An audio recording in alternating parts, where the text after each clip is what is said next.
right, welcome back, everybody. I'm Neil Cavuto. The second hour of our show commences right now. We're waiting word from the Food and Drug Administration whether that formal write-off on this latest vaccine is going to be approved. It is looking like it will be. It's just dotting the proverbial I's, crossing the T's. But Moderna then supposedly would join Pfizer with available and working vaccines to be dispensed to the American people by the millions of doses, we are told.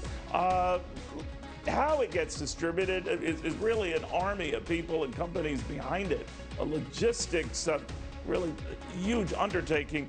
Bryan Llenas following it all in Riverdale, New York, with how that rollout will go and the key players. Bryan.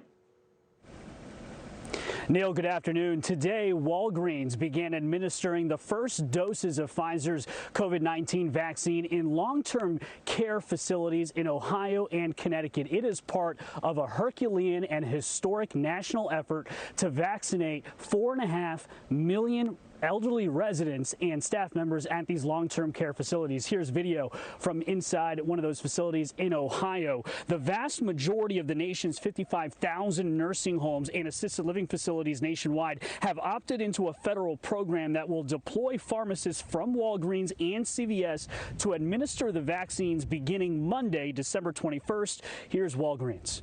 We have 27,000 pharmacists alone that are raising their hands saying, I am ready right now to administer the vaccine. So ultimately, what we're waiting for is we just need more vaccines so that we can then continue to immunize as many people as we can to help our communities. Now, more than 110,000 elderly residents in long-term care facilities have died of COVID-19. That is a staggering 39% of all coronavirus deaths in the U.S. The Hebrew Home at Riverdale is New York's largest nonprofit nursing home with 600 residents and 1,200 staff. They lost 54 residents to COVID-19. They are now educating staff, residents, and families about the vaccine. Start with our residents who suffer with dementia, because those residents are the least able to follow the social distancing and masking and hand washing.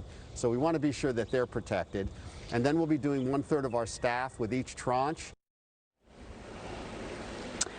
The vaccine can't come soon enough for 85-year-old Harriet Krakowski. We spoke to her. She can't wait. She lost, unfortunately, 2 neighbors to the COVID-19 virus earlier this year. Take a listen. A little bit nervous, but I'm definitely going to take it.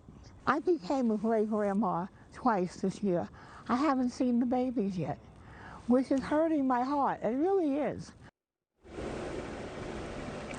Yeah, look, when we speak to the residents, they are almost 100% of them are willing to take this vaccine. When we spoke to some staff, there is more trepidation among them than there is with the residents, but a nurse we spoke to said ultimately they know they need to set the example for these residents who are so vulnerable to COVID-19, and they're going to get the vaccine because of that reason.